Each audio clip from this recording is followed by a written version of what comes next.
బతుకు పోరులో రిస్క్ అయినా పర్లేదు అని ఎక్కడి నుంచో వచ్చి ఉన్న పనులు చేసే వారి జీవితాల గాల్లో దీపమే అన్నట్లుగా మరోసారి సిగాచి కెమికల్ ఫ్యాక్టరీ ఘటనతో వెలుగు చూసింది. పశాల శిథిలమైన సిగాచి కెమికల్ పేరున్న ఈ ఫార్మాస్యూటికల్ కంపెనీలో అసలు రియాక్షన్ ఎలా పేలింది? బిల్డింగ్ కూలిపోయేంత అందులో కెమికల్స్ ఏమి ఉన్నాయి? నిర్వహణ లోపమా లేక అబ్నార్మల్ కెమికల్ రియాక్షన్ జరిగిందా? ఫ్యాక్టరీలో జరిగిన అగ్ని ప్రమాద ఘటనలో యాజమాన్యం నిర్లక్ష్యం స్పష్టంగా కనిపిస్తోంది. ఈ ఘటనలో 46 మంది కార్మికులు మరణించగా పలువురు గాయపడ్డారు. యశ్వంత్ అనే బాధిత కుటుంబ సభ్యుడు ఫిర్యాదు చేయడంతో యాజమాన్యంపై జీడీఎల్ బూనూర్ పోలీసులు 105, 110, 117 సెక్షన్ల కింద కేసు నమోదు చేశారు. సిగాచి ఇండక్షన్ల ఘటన పారిశ్రామిక వాడల్లో ప్రమాద తీవ్రతను మరోసారి హైలైట్ చేసింది.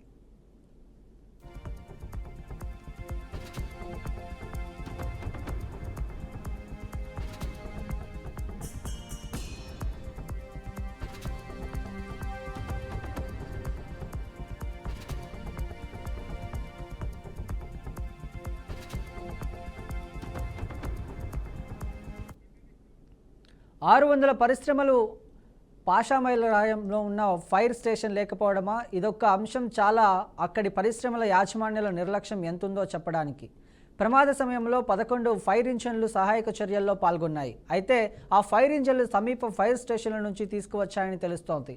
అసలు సిగాచి ఇండస్ట్రీస్లో ఇంత పెద్ద పేలుడు ఎలా జరిగింది, ఎందుకు జరిగింది అంటే ప్రాథమిక అంచనాలు, అనుమానాలు కొన్నైతే తెరపైకి వచ్చాయి.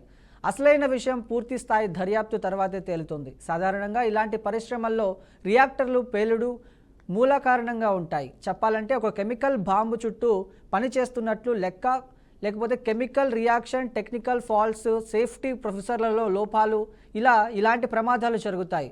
ఇందులో కొన్ని పాసిబిలిటీస్ చూస్తే స్ప్రే డ్రయర్ ఒత్తిడి, మైక్రో క్రిస్టలేట్ సెల్యూవాట్ ఉత్పత్తి కోసం రియాక్టర్లో స్ప్రే డ్రయర్ ఉంటుంది. ఇందులో లిక్విడ్ కెమికల్స్ను పొడిచి మార్చేందుకు వేడి గాలిని పంపుతారు. ఈ ప్రక్రియలో హైడ్రయర్ లేదంటే ఉష్ణోగ్రతను కంట్రోల్ చేయడానికి ఫెయిల్ అయిన రియాక్షన్లో లోపాల ఒత్తిడి పెరిగి పేలుడుకు దారితీస్తుంది.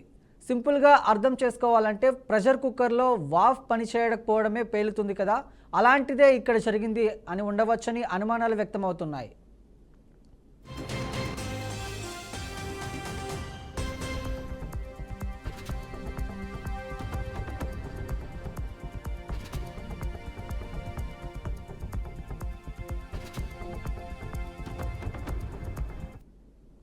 అయితే సిగాచి ఎంసీసీ తయారీ కోసం వుడ్వల్ఫ్, అలాగే హైడ్రోక్లోరిక్ యాసిడ్ HCI వంటి కెమికల్స్ వాడుతుంది.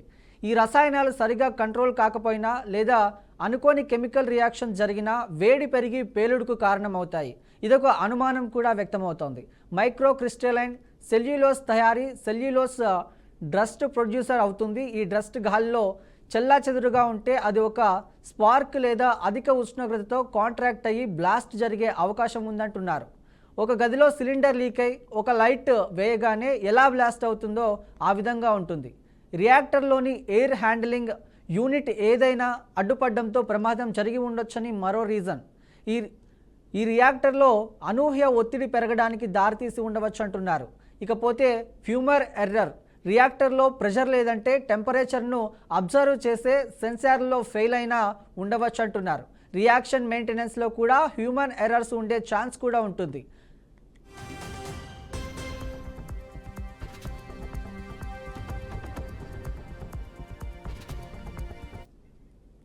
రోజువారీలాగే సిగాచి ఇండస్ట్రీస్లో పనులు చేసేందుకు కార్మికులు ఉదయం షిఫ్ట్లోకి వచ్చారు. మొత్తం 143 మంది కార్మికులు డ్యూటీలో ఉన్నారు.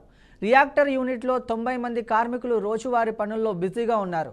ఈ రియాక్టర్లో మొత్తం మైక్రో క్రిస్టల్ సెల్యులోస్ ఎంసీసీ తయారీ సంబంధించిన కెమికల్ రియాక్షన్ జరుగుతున్నాయి.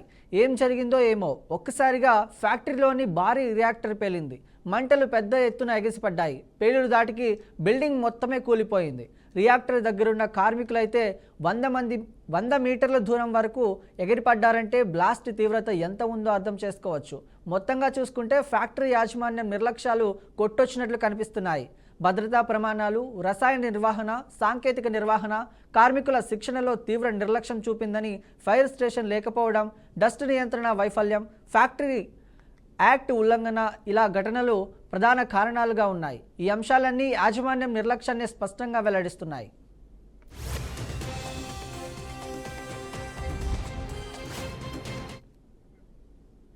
రైట్, ఇదే అంశానికి సంబంధించిన మరింత సమాచారం మా ప్రతినిధి బాసిత్ అందిస్తారు. బాసిత్, చెప్పండి, అసలు ఈ ప్రమాదానికి గల కారణాలు ఏంటి బాసిత్?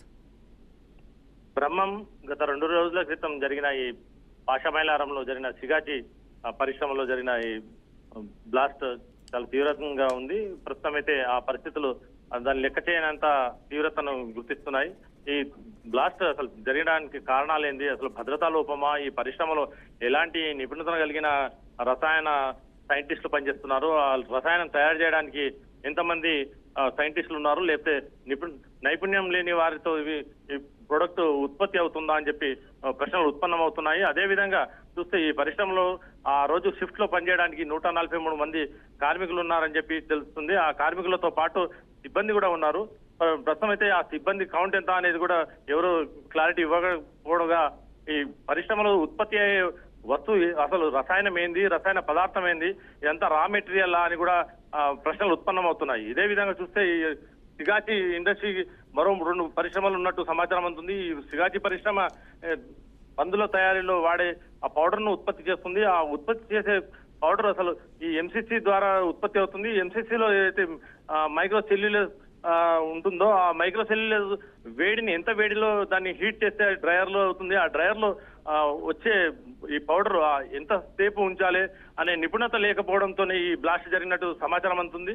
ఈ బ్లాస్ట్ జరగడానికి కారణం దాని చుట్టుపక్కల ఉన్న వాతావరణం కూడా అసలు నీట్ గా ఉండాల్సిన అవసరం ఉంటుంది. దాని పక్కన ఎలాంటి సాల్వెంట్స్ కూడా ఉండకూడదు. అంటే ఎక్కువ శాతం ఈ పాషమైలారంలో ఉన్న ఇండస్ట్రీస్ లో సాల్వెంట్స్, ఇంటర్మీడియట్ సాల్వెంట్స్ ఉత్పత్తి అవుతుంటాయి.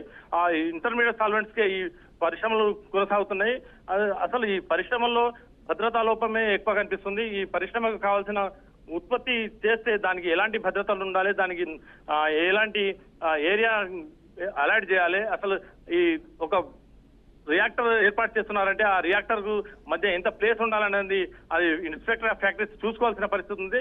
ఇన్స్పెక్టర్ ఆఫ్ ఫ్యాక్టరీస్ కూడా తరచూ వచ్చి ఇక్కడ ఇన్స్పెక్షన్ చేయాల్సిన అవసరం ఉంది. కానీ ఈ ఫ్యాక్టరీలో ఇన్స్పెక్టర్ ఆఫ్ ఫ్యాక్టరీస్ వస్తున్నారా, అసలు వచ్చి చూస్తున్నారా లేదా అని కూడా ప్రశ్నలు ఉత్పన్నమవుతున్నాయి. ఈ ప్రాంతంలో ఉన్న ఇప్పుడు ప్రస్తుతం అయితే ఇక్కడ ఈ రోజు ఫ్యాక్టరీలో చనిపోయిన వారి సంఖ్య అన్అఫీషియల్ గా 45 ఉన్నా కానీ అఫీషియల్ గా 36 మంది అని చెప్పి ఆసుపత్రి వర్గాలు తెలుపుతున్నాయి.